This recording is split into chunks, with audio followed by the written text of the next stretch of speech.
7 ऐसे historical facts जिन्हें इतिहास के सबसे अजीब इवेंट्स में से एक माना जाता है, जिन्हें जानकर आप भी हैरान हो जाओगे।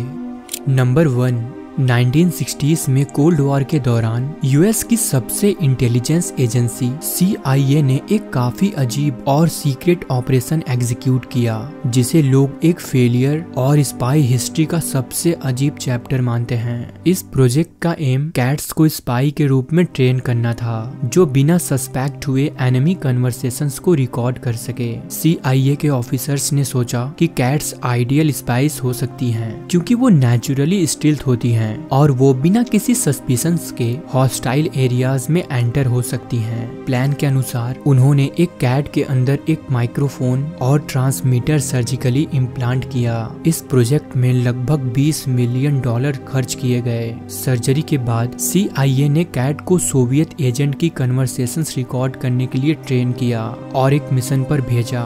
लेकिन जैसे ही कैट को फील्ड में रिलीज किया गया, वो सड़क पर एक टैक्सी के नीचे आ गई और मौके पे ही उसकी डेथ हो गई। ये मिशन एक कंप्लीट फेलियर था। CIA ने इवेंचुअली प्रोजेक्ट को अबैंडन कर दिया। उन्होंने रियलाइज किया कि एनिमल्स को स्पाइस के रूप में ट्रेन करना प्रैक्टिकल नहीं है, क्योंकि कैट्स प्रिडिक्टेबल नहीं होती। एनवायरमेंट्स में डिस्ट्रैक्शंस जैसे फूड या अदर एनिमल्स उनकी मिशन कैपेबिलिटी को खत्म कर देता है।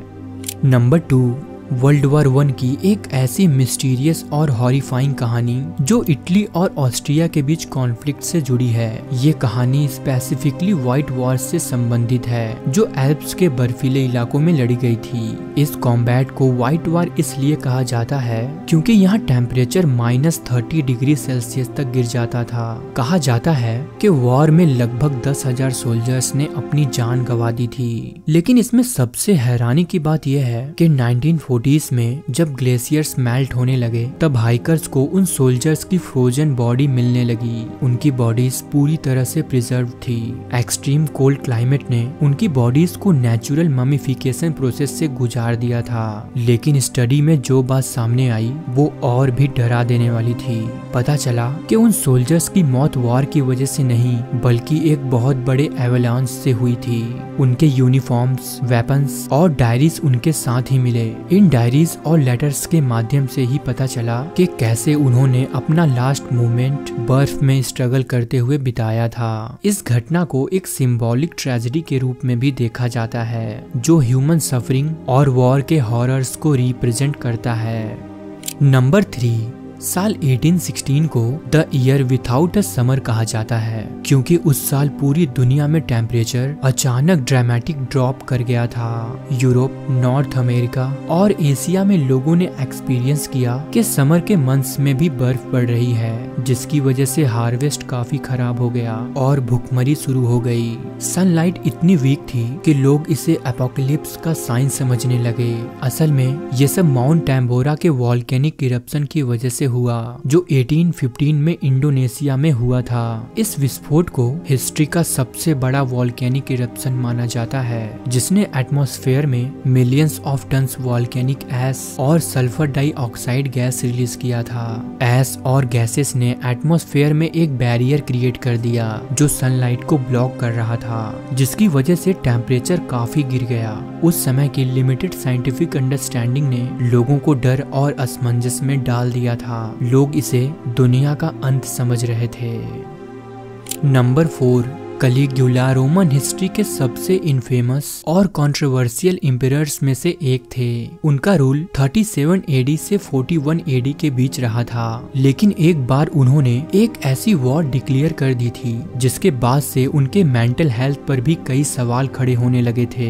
असल में वो 14 AD में ब्रिटेन को इनिशियली इन्वेड करना चाहते थे, जिसके लिए उन्होंने अपनी आर्मी को इंग्लिश चैनल के पास असेंबल किया था। लेकिन किसी अननोन वजह से उन्होंने ये इन्वेजन कैंसिल कर दिया और ब्रिटेन इन्वेड ना करने के बदले कैलिगुला ने अपने सोल्जर्स को ऑर्डर दिया कि वो समुद्र के खिलाफ लड़ें, यानी उन्होंने समुद्र के खिलाफ वॉर डिक्लेयर कर दिया। कैलिगुला ने अपने सोल्जर्स को समुद्र में घुसने और वेव्स को श्राउड से मारने का हुक्म दिया, जैसे वो समुद्र को हरा रहे हों। इस बिजर्ड विक्ट्री के बाद कैलिगुला ने अपने आर्मी को हुक्म दिया कि वो समुद्र से सी सेल्स इकट्ठा करें। उन्होंने सी सेल्स को लूट डिक्लेयर किया और कहा कि ये उनकी समुद्र पर जीत का प्रूफ है। ये इंसिडेंट उनकी मैडनेस का एक सिंबल बन गया। आज भी लोग इस फैसले को उनकी मेंटल इंस्टेबिलिटी का प्रमाण मानते हैं।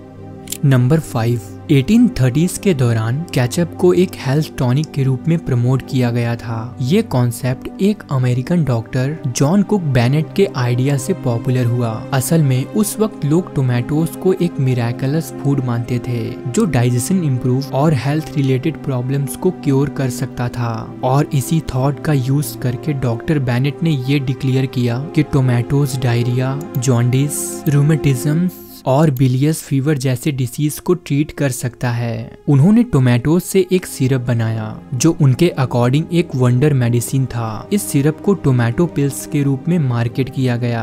बेनेट के ये क्लेम्स इतने फेमस हुए कि लोग इसे as a cure all tonic use करने लगे और 1830s के मिड तक ये मेडिसिन इतनी ज्यादा पॉपुलर हो गई कि मार्केट में केचप पिल्स फ्लड हो गए। इस क्रेज का फायदा कुछ फ्रॉडुलेंट सेलर्स भी उठाने लगे और मार्केट में fake tomato based medicine sell करने लगे, जिसकी वजह से पब्लिक ट्रस्ट लूज हो गया और 1850s तक केचप एज ए मेडिसिन का ट्रेंड पूरी तरह से खत्म हो गया।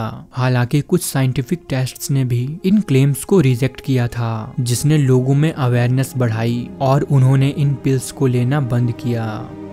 नंबर 6, एडोल्फ हिटलर की जिंदगी से जुड़ी कई ऐसी बातें हैं जो कम ही लोग जानते हैं और उन्हीं में से एक है उनका आर्टिस्ट बनने का सपना। असल में हिटलर अपने अर्ली 20s में एक प्रोफेशनल आर्टिस्ट बनना चाहते थे। उन्होंने 1907 में Vienna academy of fine arts में एडमिशन के लिए अप्लाई किया, लेकिन उनकी एप्लीकेशन रिजेक्ट कर दी गई। 1 साल बाद उन्होंने दोबारा ट्राई किया पर फिर भी सक्सेस नहीं मिली।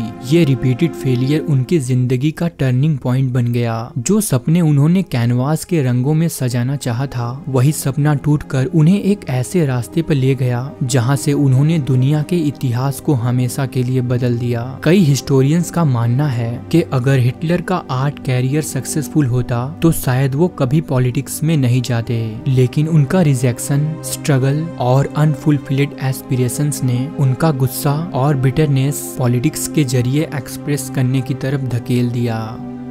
नंबर 7, 1978 में बुल्गारिया के एक ऑपोजिशन लीडर जियोर्जी मार्कोव एक दिन लंदन के एक बस स्टॉप पे खड़े थे। तभी उन्हें वहां एक अजीब इंसिडेंट का सामना करना पड़ा। असल में उनके पास एक अनजान आदमी आया और उसने अपने अम्ब्रेला के पॉइंट से मार्कोव को चुभोकर एक इंजेक्शन इंजेक्ट कर दिया। ये अम्ब्रेला एक स्पेशली डिजाइंड वेपन था जिसमें रिसिन पॉइजन भरा था। मार्कोव ने कुछ देर में इंटेंस पेन महसूस किया और जब उन्हें हॉस्पिटल ले जाया गया तब तक उनकी हालत बहुत खराब हो गई और कुछ ही देर में उनकी डेथ हो गई। ये असैसिनेशन एक वेल प्लान अटैक था जिसे केजीबी ने एग्जीक्यूट किया था, जिसका मकसद मार्कोव को साइलेंट करना था। आज भी ये केस अनसॉल्व्ड है। कई हिस्टोरियंस का कहना है कि ये इंसिडेंट कोल्ड वॉर के दौरान एस्पियोनेज और पॉलिटिकल साइलेंसिंग का एक छुपा हुआ फेस था। दोस्तों, उम्मीद करते हैं कि आपको हमारी ये वीडियो पसंद आई हो। अगर वीडियो अच्छी लगी तो वीडियो को लाइक और चैनल को सब्सक्राइब करना ना भूलें। मिलते हैं नेक्स्ट वीडियो में। धन्यवाद।